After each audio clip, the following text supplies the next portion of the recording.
Primeiro dia do julgamento do Bolsonaro. Primeiro dia do julgamento do Bolsonaro foi um espetáculo à parte. Inicialmente, ele havia dito que não iria, mas acabou comparecendo e ficou ali, cara a cara com o Xandão de Moraes, os outros 4 ministros e o procurador-geral, Paulo Gonet. Foi maravilhoso vê-lo ouvir na lata que ele é o chefe da caterva, um verdadeiro malandro. É óbvio que ele é o demônio. Sempre quis o caos, nunca foi o tio do churrasco que tentaram pintar. Ele é um canalha safado, pilantra, mentiroso, que usa o nome de Deus em vão. Vive falando de família, mas já se casou 50 vezes, muitas delas com suas próprias secretárias. Para completar o circo, ele mandou os amalucados bolsonaristas do PL tentarem entrar no julgamento, mas eles não tinham sequer cadastramento prévio. Aliás, a sala já estava lotada. Entre os que tentaram tumultuar estava o deputado do PL de Pernambuco, Coronel Meira, que armou um barraco. Dá ele pra puta que pariu, assessor, não, porra. Sou coronel, sou deputado. Tem que me respeitar nessa porra. Ou me respeita ou me respeita. Ô, metendo gente com galinheiro lá em cima, amigo. Quarto andar. Não, já tá lotado. Já tá lotado. Vai se fuder, porra. Te barraram, Vinícius? O que aconteceu? Não me barraram. Barrado no baile, não? Nunca. E o que aconteceu? Vai embora por quê, então? Temos outros compromissos.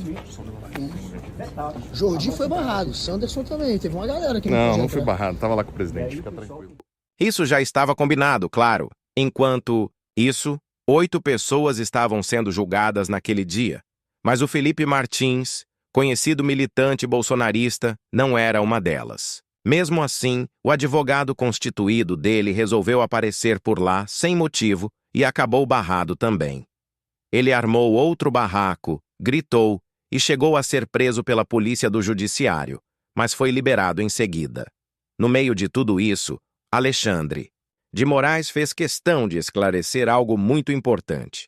Desmontou uma das maiores mentiras criadas pela extrema-direita, aquela história de que eram senhores e senhoras com bíblias na mão no dia dos ataques. Eu aproveito aqui, presidente, para desfazer uma narrativa totalmente inverídica.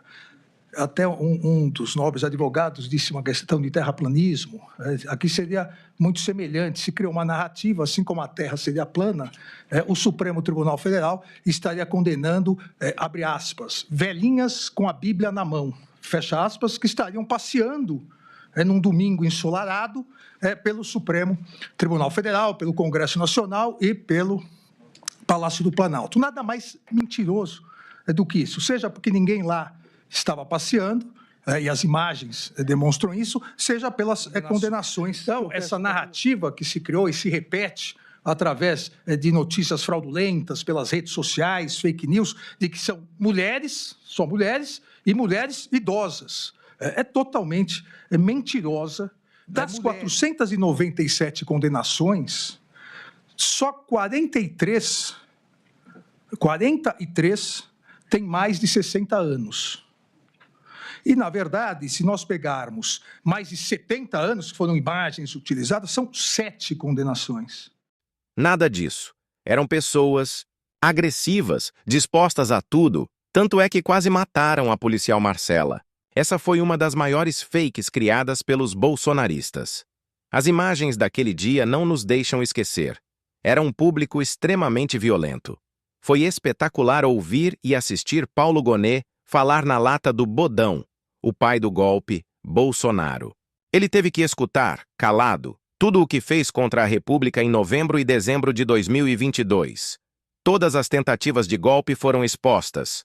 Bolsonaro ouviu ali, sem poder dizer nada, que ele é um golpista nato, um perturbador da pátria. E aí, aparece um pseudo-pastor como Silas Malafaia, dizendo que Deus escolheu uma desgraça dessas para liderar o país. O eterno Ricardo Boechat já tinha toda a razão quando mandou esse ex-pastor procurar uma mandioca. Os meses de novembro e dezembro de 2022, após o resultado das eleições, foram perturbadores. Fatos atordoantes e se seguiram ao resultado das eleições foram descobertos durante a proficiente investigação da Polícia Federal. Em novembro de 2022, oficiais do Exército, auxiliares de comandantes de regiões e de setores estratégicos, vinculados às forças especiais da arma, chamados Kids Pretos, se reuniram para estabelecer forma de atrair a alta cúpula do Exército ao golpe a que estavam dando curso.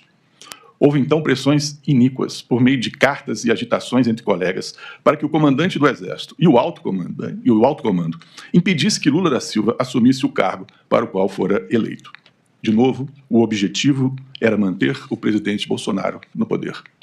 Descobriu-se a esse propósito, em gabinete privado do ex-presidente, minuta de discurso em que ele anunciava as medidas excepcionais e depunha o governo legitimamente eleito, sob o argumento de que, aspas, a legalidade nem sempre é suficiente. A resistência dos comandantes militares do Exército e da Aeronáutica lhes custou o recrudescimento de campanhas públicas de ódio por parte da organização criminosa, no intuito de trazer os legalistas para o golpe e de estimular outros oficiais à iniciativa perversa. Minutas de decretos concebidas pela organização criminosa foram apresentados pela organização criminosa às mais altas autoridades militares em mais de uma oportunidade, em 7 de dezembro de 2022, 9 de dezembro de 2022 e em 14 de dezembro de 2022. A execução de atos de essência golpista criminosa também se estampa em outro conjunto de episódios assombrosos, desvendados no inquérito policial. As investigações revelaram a aterradora operação de execução do golpe, em que se admitia até mesmo a morte do presidente da República e do vice-presidente da República eleitos, bem como de ministro do Supremo Tribunal. Os membros da organização criminosa estruturaram, no Palácio do Planalto, ataques às instituições, com vistas à derrocada do sistema de funcionamento dos poderes e da ordem democrática, seguindo o plano que recebeu o sinistro nome Punhal Verde e Amarelo. O plano se desdobrou em minuciosas, requintadas e perniciosas etapas. Tinha no Supremo Tribunal Federal o alvo a ser neutralizado e cogitava da eliminação do presidente da República eleito. Outros planos encontrados na posse dos denunciados se somaram a este. Nele se buscava o controle total sobre os três poderes. Nele se dispunha sobre um gabinete central, que haveria de servir ao intuito de organizar a nova ordem em vias de ser implantada. Um deles se encerrava com esta expressiva frase: Lula não sobe a rampa. Os planos culminaram no que a organização criminosa denominou de Operação Copa 2022, que teve etapas realizadas e que visava estabelecer situação de estresse social apta para arrastar o alto comando do Exército à aventura do golpe. Pessoal, esse é o canal Primata do Proletariado, o Macaco Comuna. Deixe seu joia, um like banana, um comentário e você vai concorrer a 1 dúzia de bananas. Valeu! Ajuda nós aí, a macacada agradece.